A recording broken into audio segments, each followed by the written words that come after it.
सभी श्रोतागणों को मेरा सादर अभिवादन। सज्जनों, हम 3 दिन से लगातार सत्संग की महिमा की चर्चा कर रहे हैं, क्योंकि ये बुद्धि रूपी ड्राइवर को ट्रेनिंग, रास्ते को कैसे जाना है, कहाँ पहुँचना है, रास्ते में क्या क्या प्रॉब्लम आएगी, मन रूपी स्टीयरिंग को कैसे सेट रखना है, ये सारी बातें जो है ये सत्संग ही ट्रेनिंग देगा इस ड्राइवर को, हमारे ब्रेन को। और मनुष्य जीवन में ब्रेन ही सबसे स्पेशल हमारी पूंजी है। तो सत्संग के बहुत से फायदे हैं, वह हम कल 2-3 दिन से डिस्कस कर रहे थे। साथ ही साथ सत्संग एक काम और भी करता है, दानव को मानव बनाता है। जब व्यक्ति सत्संग को सुनता है तो उसमें चेंज आ जाता है। आपको पता है, जब रत्नाकर जो था वह लूटपाट करता था। जब नारद ऋषि एक दिन जा रहे थे तो उनको पकड़ लिया और बोला, मैं आपको लूटूंगा, आप मारूंगा। नारद जी ने कहा, भाई ये तुम किसके लिए करता है? बोला, मैं परिवार के लिए करता हूँ। बोले, परिवार, ये जो तुम गलत काम कर रहा है, पाप कमा रहा है, इस पाप में क्या परिवार भी तुम्हारा भागी होगा, शेयर करेगा? ये गलत कर्मों के फल को का जरूर करेगा। जब वो मेरे साथ खा रहे हैं, पी रहे हैं, मेरा कमाया हुआ इससे उनका पालन हो रहा है। बोले, एक बार तो उनसे पूछ ले भैया। बोले, तुम भाग जाओगे? बोले, मुझे बांध दो तुम पेड़ से, अब पूछ के आओ घर में। रत्नाकर ने सोचा, भाई ये तो हाँ भरेंगे सब घर के लोग। बांध करके घर में गया, माता पिता से पूछा कि मैं जो कर्म करके कमा के लाता हूँ, इसमें जो अगर कोई पाप भी लग रहा है तो उसके आप लोग भागीदार हो कि नहीं हो? बोले, बेटा हमने तुमको पाप कर्म करके कमाने के लिए हमने तो कहा नहीं, हमने तुम्हारा पालन पोषण करके बड़ा किया, अब तुम्हारी ड्यूटी है हमारा पालन पोषण करो, तुम्हारे कर्म के हम भागीदार कैसे बनेंगे? मना कर दिया। पत्नी के पास गया, उसने भी कहा, आपने तो मुझे, मैं आपके भरोसे हूँ, ये थोड़ी कि आपके गलत कर्मों का पाप मैं भोगूं। अब इतनी बात ने उसका दिमाग हिला दिया रत्नाकर का कि अरे मेरे पाप के अंदर कोई भागीदार नहीं है। सज्जनों, ये भी एक सत्संग था और इसका परिणाम क्या हुआ? रत्नाकर दानव से मानव बन गया। तो सत्संग परिवर्तन लाता है व्यक्ति को। संसार में सब तरह की फैक्ट्रियां हैं, स्टील बनाने की फैक्ट्री है, बहुत सी दवाइयाँ बनाने की फैक्ट्री है, एल्युमिनियम रोड बनाने की फैक्ट्री है, बहुत से टाइल्स बनाने की फैक्ट्री है, अनेकों चीज़ों की फैक्ट्री है। पर कहीं आपने नहीं सुना होगा मानव बनाने की फैक्ट्री हो। सत्संग व्यक्ति को मानव बनाता है, उसके अंदर मानवता पैदा करता है। अगर व्यक्ति रेगुलर सत्संग को सुने तो सत्संग के बहुत से एडवांटेजेस सामने डिस्कस कर लिए। एक स्पेशल एडवांटेज सत्संग का क्या है? वैसे तो भगवान राम की भी और वशिष्ठ जी का संवाद भी आता है कि भगवान राम वशिष्ठ जी से पूछते हैं कि सबसे बड़ा धन कौन सा है, सबसे बढ़िया कर्म कौन सा है? तो वशिष्ठ महाराज कहते हैं, सबसे बढ़िया धन सत्संग की कमाई है। सत्संग के बराबर कोई धन नहीं है, सत्संग के बराबर कोई शिक्षा नहीं है, सत्संग के बराबर कोई धर्म नहीं है। मुक्त कंठ से उन्होंने सत्संग की महिमा गाई।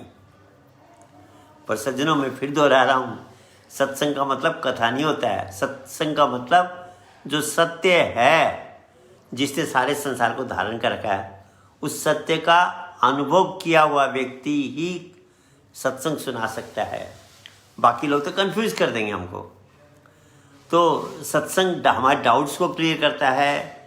सत्संग हमारे अंदर एक तरह की जागृति लाता है, दानव से मानव बनाता है।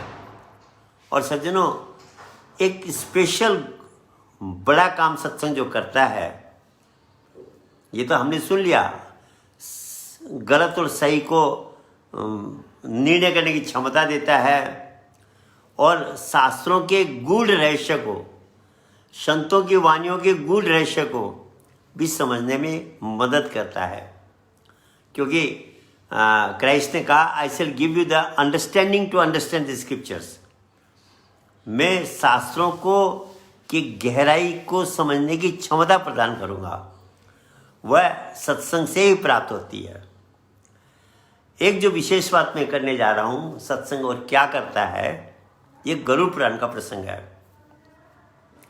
जो कि बहुत ही स्पेशल चीज है। ये गरुड़ जी भगवान विष्णु से पूछते हैं कि प्रभु, मुक्ति के लिए सबसे जरूरी चीज क्या है? जो हम मोक्ष की बात करते हैं, परमानंद की बात करते हैं, साल्वेशन की बात करते हैं, लिबरेशन की बात करते हैं, निर्वाण कहते हैं जिसको, उसकी प्राप्ति के लिए सबसे आवश्यक चीज क्या है, जिसके बिना आदमी निर्वाण और मुक्ति को प्राप्त कर ही नहीं सकता? भगवान विष्णु कहते हैं, गरुड़, जब तक व्यक्ति के हृदय में वैराग्य जागृत नहीं होगा तब तक वह मुक्ति का अधिकारी नहीं है। वैराग्य को जागृत करने का काम कैसे होता है, किस तरह से वैराग्य जागृत होगा? तो जब गरुड़ जी इस बात को पूछते हैं तो भगवान विष्णु कहते हैं 4 प्रकार के वैराग्य होते हैं। इसमें 3 वैराग्य काम नहीं आएंगे, चौथा वैराग्य काम आएगा। पहला वैराग्य गर्भ वैराग्य है। जब गर्भ में बालक होता है, काल कोठरी की तरह चारों तरफ, वो कहते हैं ना बैतरणी नदी की, कहते हैं बहुत गंदी नदी है। वो सज्जनों, गर्भ में चारों तरफ जो मल बिछे आवरण जो बह रहा है वही बैतरणी नदी है। तो कहते हैं गर्भ में बच्चा बहुत कष्टमय जीवन बिताता है। भौतिक उसको आप देखिए, काल कोठरी की तरह एक जगह सिकुड़ा रहता है। माँ ठंडा गरम खाती है, उसका इफेक्ट पड़ता है उसकी कोमल चमड़ी पे। जो स्मोकिंग करते हैं उसको उस समय सफोकेशन होता है। वह अनेक प्रकार से उसमें परेशानी में रहता है। तो कहते हैं अध्यात्म ये कहता है उसके अंदर एक वैराग्य आता है उस समय कि भाई मैं बाहर निकल के ये संसार के मोह माया नहीं पड़ के मैं मुक्ति का प्रयास करूँगा। पर कहते हैं वो गर्भ का वैराग्य बाहर आने के बाद बाहर के रंगी चंगी में वो ख़त्म हो जाता है। छोटे बच्चे मस्ती लेते हैं, वो कहाँ उनको याद रहता है गर्भ में हमने क्या परेशानी झेली थी। तो कहा गरुड़ जी ये वैराग्य आता चला जाता है। दूसरा वैराग्य का शमशान घाट का वैराग्य है। जब हम किसी लाश के साथ शमशान घाट जाते हैं और देखते हैं शरीर थोड़ी देर में जल करके राख का ढेर और कुछ हड्डियों का ढेर बन जाता है। कहते हैं हाथ जले जो लाकड़ी, केस जले जो घासा, और कुछ देर में शरीर जो है इतना एक राख का पुंज बन गया। उस समय जब हम देखते हैं ये अंदर की चर्बी जैसे घी जलाते हैं, पट पट पट करके फूटती है, इतना शरीर पे कुछ नहीं रहने देते हैं, कपड़ा कफन तक को हटा देते हैं, और उस समय थोड़ी देर में वो शरीर समाप्त हो जाता है। तब लगता है कि अरे इस शरीर जिसको मैं मोह कर रहा है, एक दिन इस शरीर की ये गति होनी है। व्यक्ति को उस समय वैराग्य जागृत होता है। पर इस कलयुग में तो वैराग्य बहुत थोड़ी देर के लिए होता है। कईयों को तो आते आते वैराग्य खत्म हो जाता है। अपने घर में डेथ हुई है तो 5-7 दिन 10 दिन उसके अंदर रह जाते हैं। वैसे सज्जनों, बीच में मैं एक बात कहना चाहूँगा, गरुड़ पुराण बहुत अच्छी पुस्तक है। सभी को जरूर इसको एक बार पूरी तरह पढ़ना चाहिए और सीरियसली पढ़ना चाहिए। हमें तो विद्वान लोगों ने क्या कह रखा, भाई जब मौत होती है तब गरुड़ पुराण सुना, आगे पीछे मत सुनो। पर जब उसको पूरा पढ़ा जाए तो इतना मज़ा आता है, इतनी वैराग्य की इतनी अच्छी अच्छी बातें लिखी हुई है। वह जैसे गीता शास्त्र है, ऐसे ही गरुड़ पुराण बहुत ब्यूटीफुल बुक है। एक आध्यात्मिक व्यक्ति को जरूर उसको पढ़ना चाहिए। मैं तो ये कहता हूँ, बहुत सी बातें हैं उसके अंदर। उसी के अंदर गरुड़ पुराण में भी है कि बच्चा गर्भ में मेडिटेशन करता है। ये प्रसंग भी गरुड़ पुराण का, जिसको मैं अभी चर्चा कर रहा हूँ। तो भगवान विष्णु कहते हैं कि गरुड़ जी ये वैराग्य भी आने वाला जाने वाला है, ये वैराग्य भी परमानेंट नहीं है, ये भी काम नहीं आता मुक्ति में के लिए। तीसरा वैराग्य संकट वैराग्य है। जब व्यक्ति के शरीर में कोई बहुत बड़ी बीमारी आ गई, अभी जैसे कोरोना टाइम में लंग्स में सांस लेने में जब दिक्कत होती है, व्यक्ति तड़फता है, तो उसको लगता है यार मैंने शरीर जीवन ऐसे मेरा बिताया, इससे अच्छा कुछ ईश्वर की भक्ति करता, संसार के विषयों में मैं रमा रहा। वह वैराग्य जब शारीरिक कष्ट होता है या बहुत बड़ी जीवन में संकट आ जाता है, प्रॉब्लम आ जाती है, जिससे कई लोग डिप्रेशन में चले जाते हैं, उस समय भी वैराग्य आता है कि संसार कुछ नहीं है, दुख का सागर है, ये भूल भुलैया है। पर जब वो दुख खत्म हो जाता है, वह कष्ट खत्म हो जाता है, वह समस्या खत्म हो जाती है, वह वैराग्य चला जाता है। तो क्या ये तीन वैराग्य आने वाले और जाने वाले, परमानेंट नहीं है। ये वैराग्य मुक्ति के लिए सहायता नहीं करेंगे। तो गरुड़ जी पूछते प्रभु फिर मैंने तो तीन ही वैराग्य सुने, चौथा वैराग्य क्या है, कैसे आता है? तो भगवान विष्णु कहते हैं गरुड़ जी वह वैराग्य सत्संग से आता है। आप कहेंगे जी ये क्या कह दिया आपने, सचमुच में आता है, पर वह एक दिन में नहीं आता। जो आदमी रेगुलर सत्संग सुनता है, जिसको सत्संग से रेगुलर प्रेम है, वो धीरे धीरे उसके अंदर वह वैराग्य डेवलप होता है और वह वैराग्य परमानेंट है। संसार में बहुत सी चीज़ें आने जाने वाली, कुछ चीज़ें आके जाती नहीं, कुछ जाके आती नहीं। एक कवि ने बहुत अच्छा कहा है, ये संसार, ये दुनिया एक सराय फानी देखी। ये मैंने होटल के रूप में देखा। होटल में यात्री आ रहा है, जा रहा है, कहते दुनिया एक सराय फानी देखी, हर चीज़ यहाँ की आनी जानी देखी, पर कहा जो जाके ना आए वह जवानी देखी। जवानी जाने के बाद वापस नहीं आती सज्जनों। और कहा जो आके न जाए वो बुढ़ापा देखा। बुढ़ापा आने के बाद वापस नहीं जाता, शादी लेके जाता है। तो क्या ये दो चीज़, एक जाके नहीं आती, एक आगे नहीं जाती। वैसे संसार की बाकी चीज़ें आने जाने वाली है, सब कुछ रिवॉल्विंग है सज्जनों। तो कहने का मतलब ये संसार रूपी होटल में हम मेहमान हैं कुछ दिन के, और एक दिन हमको यहाँ से चले जाना पड़ेगा। पर ये बात, मृत्यु की याद रेगुलर नहीं आती है। हम लोग अपने आप में सोचें कि दिन भर में हमें कितनी बार याद आती है कि मुझे एक दिन संसार से जाना है, मेरी भी एक दिन मृत्यु होगी, मैंने उसके लिए क्या तैयारी की है। कहाँ सोचते हैं हम तो लगता है कि हम हमेशा यहीं रहेंगे, कभी नहीं जाएंगे। और जब जाने का समय आता है, उस समय फिर पछताते कि अरे मैं तो कुछ नहीं कर पाया।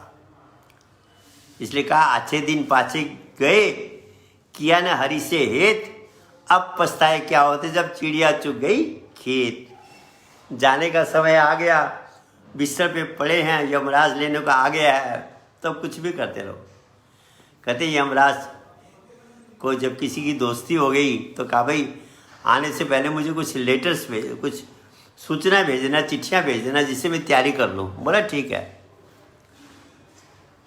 कुछ दिन बाद उसकी आंखें कमज़ोर हो गई, चश्मा लगा लिया, दांत गिरने लगे, नकली दांत लगा लिए, कमर झुक गई, डंडे के सहारे चलने लगा, बाल सफ़ेद हो गए, डाई कर लिया और अपने काम धंधे में लगा रहा। एक दिन यमराज जी आ गए, बोले भाई चलो।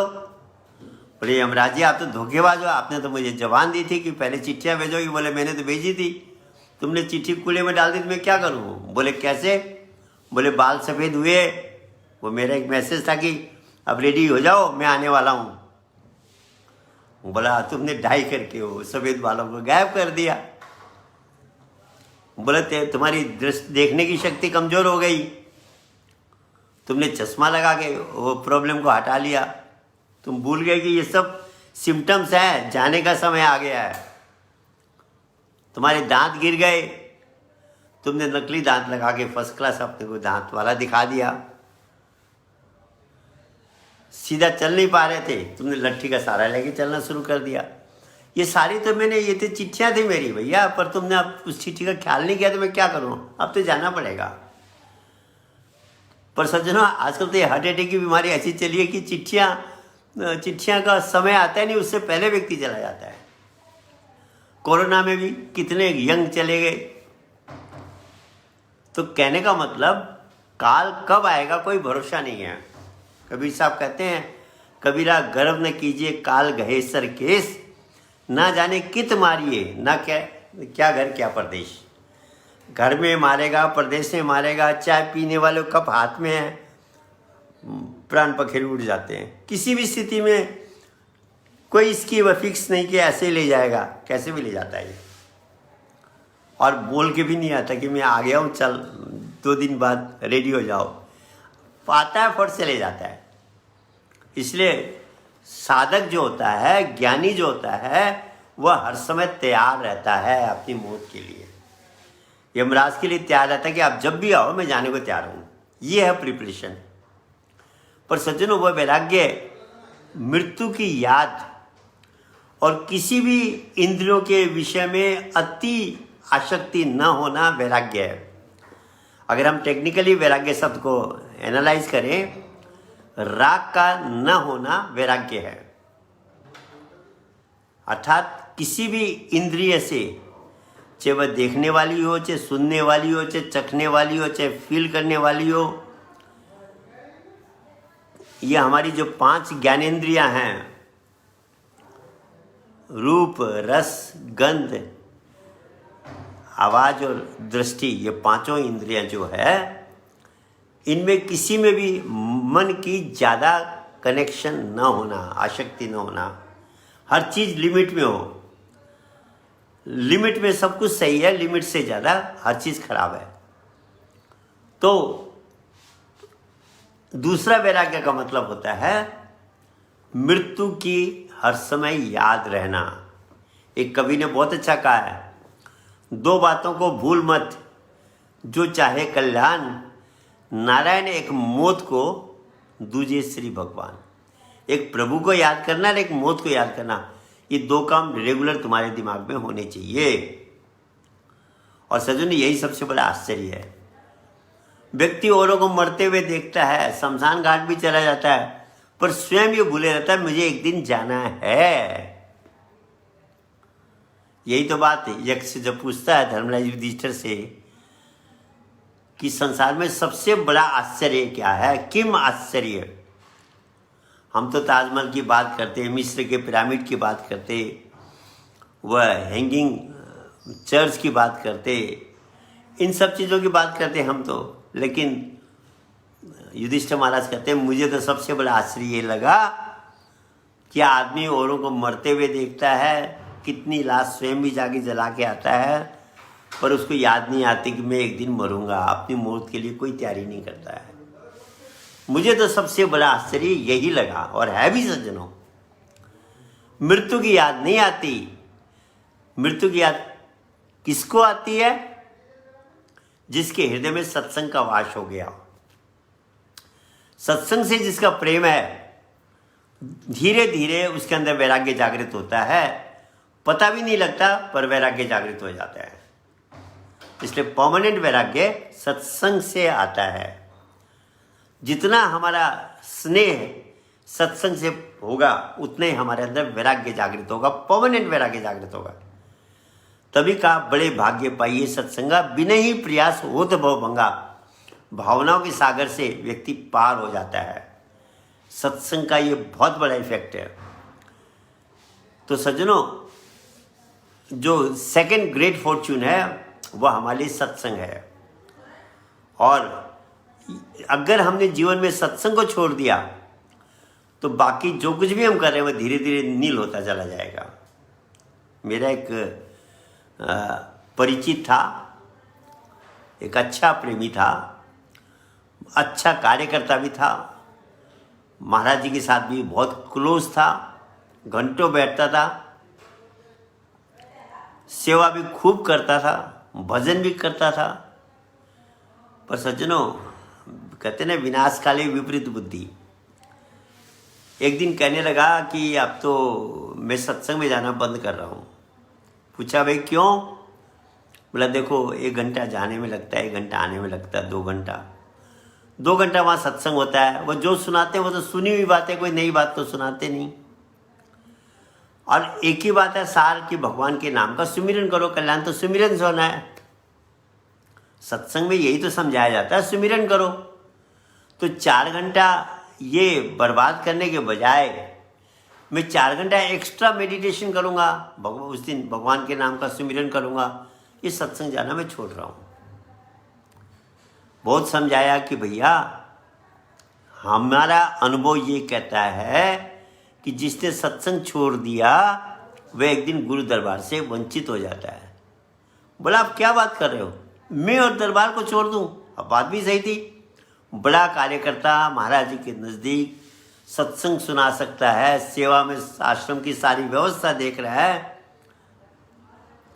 पूरी लगन से सेवा कर रहा है। उसको कैसे मन में आ सकता कि मैं दरबार छोड़ दूंगा, गुरु महाराज जी को छोड़ दूंगा? नहीं माना, बहुत समझाया, नहीं माना सज्जनों। सत्संग में जाना छोड़ा, धीरे धीरे दरबार से वंचित हो गया, देखते देखते हो गया। क्योंकि जब हम सत्संग को छोड़ देते हैं, सत्संग झाड़ू होती है ना, आप घर में झाड़ू ना लगाओ क्या होगा, गंदगी हो जाएगी, तो हम झाड़ू लगाते हैं समय समय पे। सत्संग इनर ब्रूम है, अंदर की झाड़ू है। ये हमारे अंदर की जो कमियां आ रही है, अहंकार पैदा हो जाता है। क्योंकि मैंने देखा जो सत्संग को छोड़ देता है, गुरु महाराज जी को छोड़ देता है, सबसे बड़ी प्रॉब्लम उसके जीवन में क्या आती है, उसमें अहंकार बहुत भयंकर आ जाता है। वो सोचता है मेरे जितना संसार में कोई जानकार है ही नहीं, सारी बुद्धि भगवान ने मुझे दे रखी और किसी के पास नहीं है। और सज्जनों, ये सबसे खतरनाक जीवन की चीज़ है। अगर हम ये सोचने लगे कि मेरे जितना दूसरा कोई नहीं जानता है, वह जीवन को बर्बाद करने वाली चीज़ है। ज्ञानी जो होता है वह हमेशा इस बात को समझता है। सोक्रेट से जब पूछा गया सुकरात से कि आपको लोग ज्ञानी क्यों कहते हैं, वो कहा कि because I know that I know nothing, मैं अभी कुछ भी नहीं जानता हूँ, ये मुझे इस बात का पता है, समझ है। तो सज्जनों, सत्संग इनर ब्रूम भी है। हमारे अंदर ईर्ष्या, द्वेष, कपट, छल कपट, अहंकार, पराई निंदा, ये बहुत से अवगुण आ जाते हैं, यह है हमारे अंदर। सत्संग हमको सावधान करता है, धीरे धीरे इन अवगुणों को निकलवा देता है। सत्संग एक तरह का हमें चेतावनी देता है कि देखो जीवन को कैसे करना चाहिए। क्योंकि हमारे अंदर ये जो विकार है, ये मन को जब मेला रखेंगे तो कभी भी हम ईश्वर में भक्ति में आगे नहीं बढ़ सकते। इसलिए कहा सत्संग जो है अंदर की झाड़ू है, वह अंदर साफ करेगा धीरे धीरे। और सबसे बड़ी बात है, वह वैराग्य भी जागृत करेगा, मृत्यु की याद रखेगा। सज्जनों, आज व्यक्ति अपनी मृत्यु को भूले रहता है, और दूसरे भाषा में कहें, इस बात को भूल जाता है कि इस देश के बाद मुझे दूसरा देश भी मिलेगा। मुक्ति तो बहुत बड़ी बात हो गई, पर मुक्ति नहीं हो तो अगला जन्म के लिए क्या प्रिपरेशन कर रखा है हमने? बुद्धिमान तो वह है, होशियार व्यक्ति तो वह है जो जिसकी ये जन्म भी अच्छी तरह बीते, अगला जन्म इससे बढ़िया बीते। एक कथा मुझे याद आ गई, वास्तव में ये बहुत अच्छी कथा है, उपयोगी कथा है। कि एक साधु नदी के किनारे भ्रमण कर रहा था, इतने में कुछ सिपाही आए, उसको पकड़ के ले जाने लगे। बोले कहाँ ले जा रहे हो? बोले मैं हम आपको राजा बनाने ले जा रहे हैं। पहले का राजा क्या हुआ? बोले हमारी नियम है कि 1 साल के लिए राजा बनाते हैं, 1 साल बाद उसको जंगल में फेंक के आ जाते हैं, नदी के उस पार जो जंगल है, और वापसी में जो सबसे पहले मिलता है उसको हम राजा बनाते हैं। और बोला अगर वह राजा बनने को नहीं तैयार हो तो क्या करोगे? बोला उसको पकड़ के जंगल के उस पार फेंक, नदी के पार जंगल में फेंक के आएंगे, और फिर जो मिलेगा उसको बनाएंगे। सिस्टम फिक्स, कोई उसमें किंतु परंतु नहीं, माइनस प्लस नहीं। साधु ने कहा तो झमेला हो गया, अगर मैं ना करता हूँ तो मुझे आज ही फेंकेंगे, और जंगल पता था घनघोर जंगल है, वहाँ बचेगा नहीं आदमी। बाघ, भालू, शेर सारे उस जंगल में विचरण करते हैं। और अगर हाँ बढ़ता हूँ तो 1 साल बाद मृत्यु है। मृत्यु तो जैसे भी है, बचने तो उपाय है ही नहीं। नीति ये कहती कि बुरे समय को जितना टाल सकते हो टालो। जैसे अभी कोरोना को लोग टाल रहे हैं, घर से नहीं निकल रहे, इम्यूनिटी बूस्टर्स खाते हैं, बहुत से उपाय करते हैं कि बुरे समय को टाल रहे हैं। वैसे सज्जनों, ये कोरोना पीरियड में मेडिटेशन बहुत हेल्पफुल है। मैंने इस बात को पहले भी दोहराया है। जब हम सुमिरन साधना करते हैं तो श्वास लंबा जाता है, तो ऑक्सीजन की मात्रा ज़्यादा जाती है, वह लंग्स को भरती है पूरी तरह। और जब लंग्स पूरी तरह भर के उसके बाद जब निकलता है उस कार्बन डाइऑक्साइड बन के, लंग्स की फुल एक्सरसाइज होती है, जिसकी लंग्स स्वस्थ रहेगी, शरीर का प्रत्येक अंग को वह हेल्प करती है। इसलिए अध्यात्म साधना भौतिक जगत में भी फायदा करती है, मानसिक में भी फायदा करती है। तो मैं कह रहा था, साधु ने देखा मृत्यु तो जैसे भी है, अब ये कि 1 साल बाद बचने को उपाय था नहीं, चला गया बेचारा मजबूरी में, राजा बना दिया। पूछा पहले के राजा क्या कहते थे, बोले खाओ पियो मौज करो, 1 साल बाद तो मरना है। तो बोला यही, वो जो मांगते थे, जो चीज़ मांगते हैं हम उसकी पूरी करते थे, सारी इच्छाएं, और 1 साल बाद हमको फेंक के आ जाते थे। साधु ने सोचा यार इतना अच्छा मनुष्य जीवन मिला है, 1 साल बाद बर्बाद हो जाए, ये तो ठीक नहीं है। उसको रात भर नींद नहीं आई और सुबह वह ध्यान में बैठ गया। सज्जनों, ये बात सही है, आप मानो ना मानो, जो गर्भ वाला ध्यान है, जिसको मैं मेटाफिजिकल मेडिटेशन कहता हूँ, वो ब्रेन के दाहिने भाग को, इंट्यूटिव ब्रेन को एक्टिवेट करता है, और वह उसके अंदर हर प्रॉब्लम का सॉल्यूशन है, हर क्वेश्चन का आंसर है, हर समस्या का समाधान है। तो जब उसने ध्यान लगाया, सुबह बैठा प्रभु की साधना में, तो फॉर्मूला आ गया। मंत्री को बुलाया, तैयार होकर के कहा मंत्री जी, जो जगह में मुझे आप लोग जंगल के उस पार फेंकते हो, मैं उस जगह को देखना चाहता हूँ। बोले महाराज अभी तो आप राजा, आप जो आज्ञा करेंगे हम आपको पहुँचा देंगे। ले गए, रथ लगा करके नदी के पार जंगल देखा तो भयानक जंगल, हड्डियों के ढेर है, बचने का कोई उपाय नहीं है। राजा समझ गया कि यहाँ तो ये नहीं कि फेंकने के बाद कोई बच जाऊंगा, इसकी कोई चांस नहीं है, जीते जी ही कोई उपाय निकालना पड़ेगा। अगले दिन सुबह फिर मस्ती से ध्यान किया। सज्जनों, 10-15 मिनट के ध्यान से बात नहीं बनती है। वो कहा है ना, वो पिक्चर देखने गए, पिक्चर शुरू नहीं हुई थी और ट्रेलर आ रहे थे, उसी समय कहने लगे अरे पिक्चर तो आई नहीं, और उठ के आ गए। इंजॉयमेंट होती पिक्चर शुरू होने के बाद, ट्रेलर में थोड़ी पिक्चर होती है, एडवर्टाइजमेंट थोड़ी पिक्चर है। ऐसे हम जब ध्यान में बैठते हैं 10-15 मिनट तक तो ये एडवर्टाइजमेंट चलती रहती माया की, और हम कहते जी हमने भजन कर लिया। मन जब तक एकाग्र नहीं होता है, आधे घंटे में हो, 1 घंटे में हो, शुरू में 1.5 घंटे में, कितनी देर में एकाग्र होता है? जब तक मन एकाग्र नहीं होता, हमारी पिक्चर शुरू नहीं हुई है। मन आ रहा है, जा रहा, आ रहा है, जा रहा है, भाग रहा है, पकड़ के ला रहे हैं, भाग रहा पकड़े, वो तो एक्सरसाइज हो रही है, अभी लगा कहाँ? तो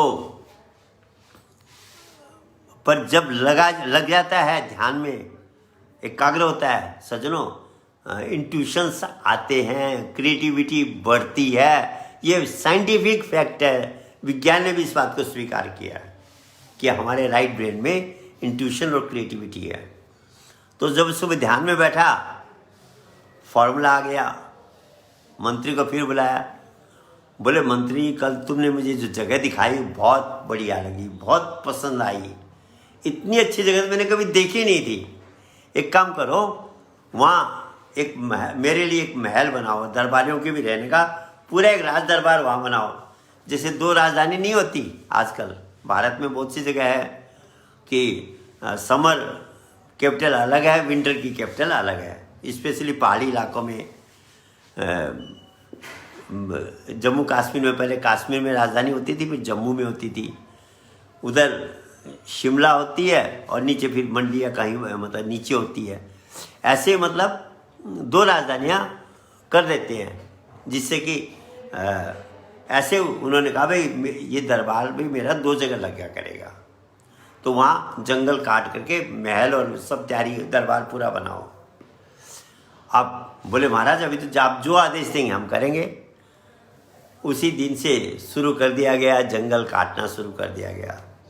वह भी डेली जाता था, क्योंकि पता है 1 साल बाद मैंने यहीं आना है। तैयारी कैसी चल रही है, कितनी मेहनत से लोग काम कर रहे हैं, कितनी स्पीड से काम हो रहा है। होते होते 1 साल में पूरा महल, दरबार, पूरी मार्केट, एक नया शहर ही बसा दिया उसने, साधु ने। 1 साल पूरा हुआ, बोला भाई मुझे फेंक दो। बोले आपको कहाँ फेंके, आप तो यहाँ के भी राजा और वहाँ के भी राजा। सज्जनों, ये है लाइफ। आप इस लाइफ को भी ब्यूटीफुली बिताओ, नेक्स्ट लाइफ भी ब्यूटीफुल हो। मुक्ति अवस्था तो बहुत बड़ी अवस्था वो मिलती है, तो बहुत अच्छी बात है। उसकी बात तो हम चौथे उसमें करेंगे।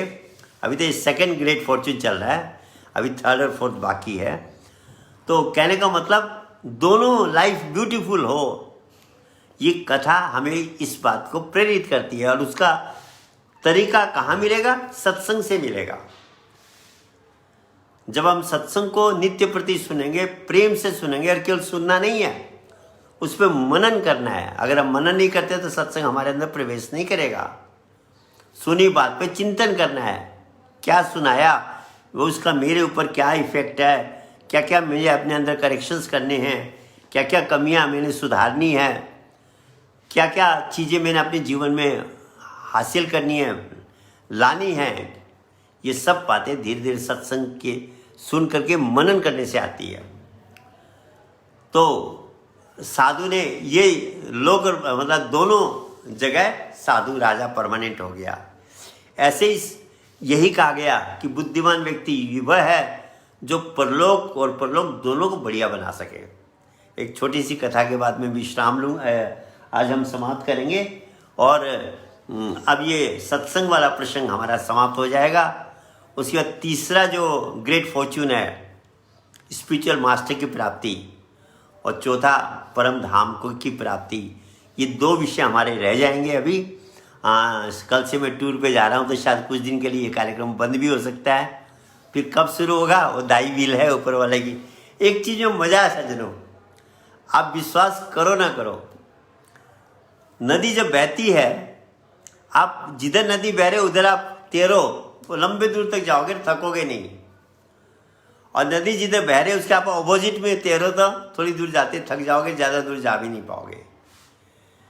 मनुष्य जीवन में भी दाई विल से अगर हम चलते हैं, ऊपर वाले का जो प्लान है उस प्लान के हिसाब चलते हैं, तो लाइफ बहुत इजी और मज़ेदार हो जाता है। और उस प्लान के विरुद्ध चलते हैं तो प्रॉब्लम ही प्रॉब्लम, समस्या ही समस्या, डिप्रेशन और टेंशन ही रहेगा।